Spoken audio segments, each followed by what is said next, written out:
Okay, so I covered Cori Bush and her amazing win out there in Missouri 1st District. And I'm going to go ahead and call Cori Bush Congresswoman Cori Bush because, hell, she is. She's effectively the Congresswoman because she's in the blue district. She's going to defeat the Republican. That's it. But she won her primary. Now, this is the thing. I already covered it. I covered Cori Bush's win in Missouri because, well, I just wanted to brag that I brought her on. I felt good about bringing on a fighter, a progressive, a real-life progressive, someone with grassroots coursing through her veins, someone who's been on the ground before Ferguson, who's following the footsteps of her father, who also was an activist, who gave it all for his community. When I brought her on in February, just before the pandemic, and a person who's not just a fighter because she fights in all meanings of the word. I'm talking about a sister who fought COVID and survived it. Check the tape, man. This sister's been at so she's a tough cookie, and take nothing from her. She's out there in Ferguson. They were protesting. They were doing it. Okay.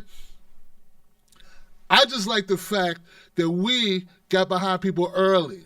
Not for popularity. I wanted to help her win. Hopefully we did some small part, Wolfpack, when we brought her on the show and we shared the stuff. Like, hopefully we had some impact on that race. Makes us feel like what we're doing is worthwhile. And I want all the Wolfpack. So I feel good about it. I want you to feel good about what this show does and the people we promote and people we bring on. And we want to replicate that. We want to continue to replicate it, right? It's important to feel that. Let's go to the tape. I want people to know what you did, okay? I want you to know. I want you to have a clean understanding exactly what went down, okay? So here we go. Here we go. Cori Bush, right? Cori Bush, 1st District. She was up against Lacy Clay, and she beat Lacy Clay by a decisive 3%, okay? 3%, a lot of votes in there. Okay, that's like 5,000 votes. I'm counting like 4,000 votes, something like that. Okay, that's a good margin of votes, almost 5,000 votes. Okay? Now, I want you to also know that here we go. Here goes Lacy Clay. Here we go. Lacy Clay, right here. Okay? Here we go, 45.5 to 48.6. Okay, here we go. I think that's how it ended up being at the very end of the night. Here's the thing you need to know. When Cori Bush defeated Lacy Clay, she didn't just defeat Lacy Clay. She did something even more important than that. She defeated a legacy. Lacy Clay, his family has pretty much owned the 1st District of Missouri for the last 50 years.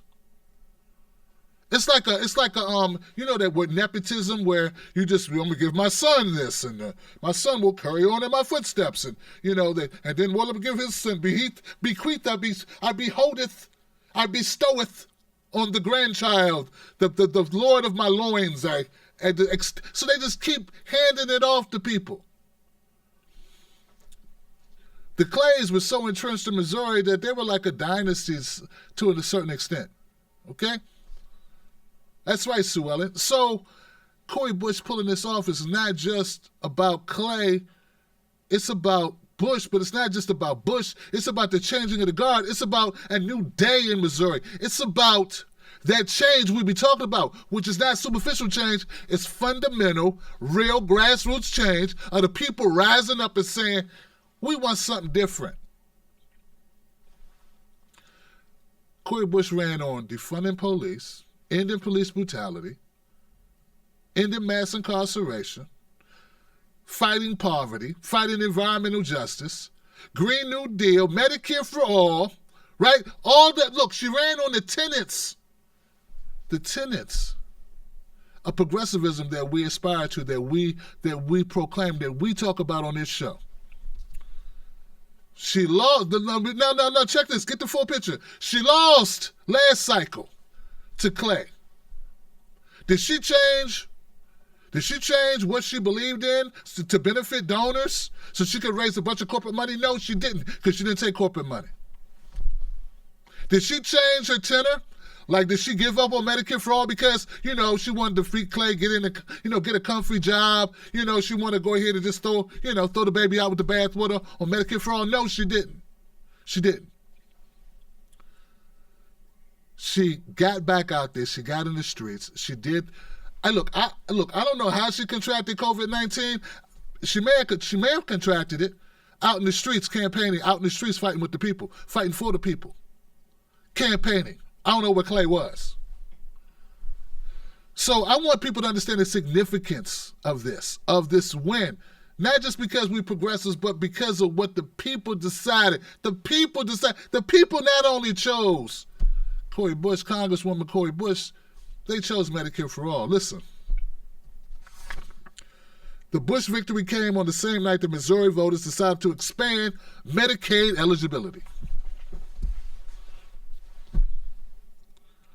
I said Cori Bush, Congresswoman Cori Bush, she won the same night that the people voted that they wanted to change Medicaid eligibility, to lower the threshold to get Medicaid. See, the people know what they want. We just got to educate them. And we got to let them know there's a vehicle to get what you want. Then we have to inspire them and excite them and get them out to the polls.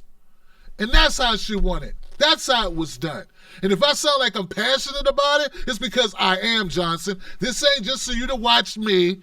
This ain't even about me. This is about the movement. She didn't tone police herself. In fact, this is Congresswoman Cori Bush after the win. Making sure that we bring home a $2,000 a month UBI that's retroactive, that will last for a year.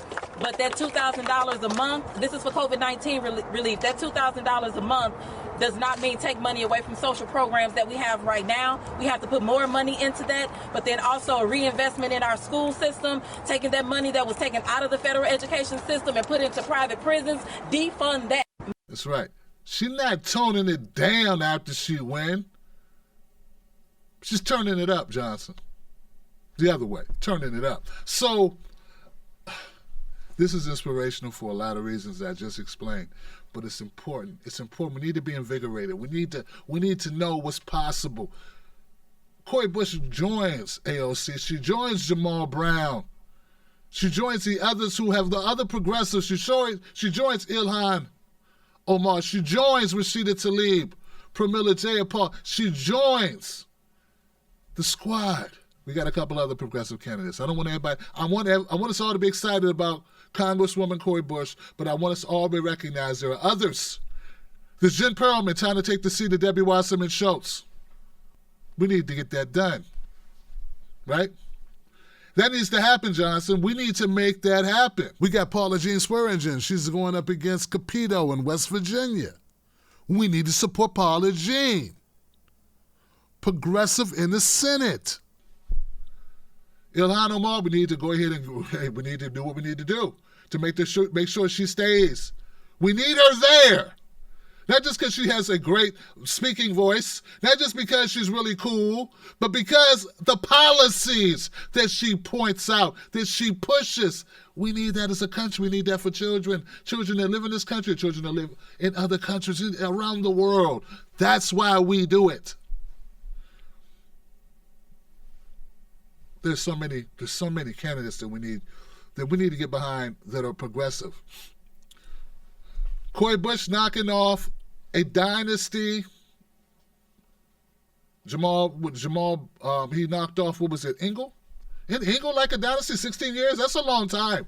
That Ingle defeated Ingle there in New York. Right? AOC, of course, Crawley. Well entrenched, looking at him at the front door. He was sitting at the door like, looking at the door, looking at the front door. I don't know, it's a song from the late 80s. Professor. The point is this, I'm trying to get my hip-hop trivia back up. Okay. It'll come to me.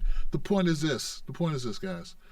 Progressive candidates are doing it. They're getting it done. We're working hard. We're all working hard for it. Let's continue to inspire and motivate each other. We all felt the sting of Bernie Sanders being cheated twice. That's my book. I speak for myself. Cheated twice. But the movement continues. Don't be those people that tear down our candidates now. Don't be the people. Do not be. I heard rumblings already. Well, she's probably going to do. Don't tell me what people are going to probably do. Okay? Let's talk about the possibility of what they could do, and let's support them. If we beat up on our people for doing the right thing, saying they don't do enough, and then we destroy them when they don't do the right thing, what's the incentive of doing the right thing? If what they do is never good enough, and if they slip up one little bit, we got to destroy them, then what's the incentive of rocking for the people if you get beat up no matter what you do? See, you have to support the people that are fighting for you. Because you all they got. You are all they have, Johnson. All right, so let's recap. Cori Bush is Congresswoman Cori Bush, former nurse, former pastor, lived a real life, has lived a real life up to this point, real person, understand what it's like to have and to have not, and everything in between. If you watch my video with her, she's very candid about her story. This is a real person, Johnson. That's the beauty of it. That's part of the change we need. So, follow her on Twitter, find her on Facebook, find her on Instagram. Let's get behind her, and let's make sure we push the other progressive candidates that are still out there racing. They need our support. All right. Johnson is here. I have new Johnson designs in my shop. If you want to pick them up, check them out. They are hilarious. They are revolutionary. And they're all Johnson. You're going to love them, man. Check them out. Both parties suck, Johnson. It's one of my favorites. Independent media only, Johnson. Keep it real. We are all Johnson. We are. We're one big community, guys. Go check it out. Independent media only. Johnson's in the house. Both parties suck, Johnson. We are here. They got a special going on right now. Free shipping. Get it today. Wolfpack.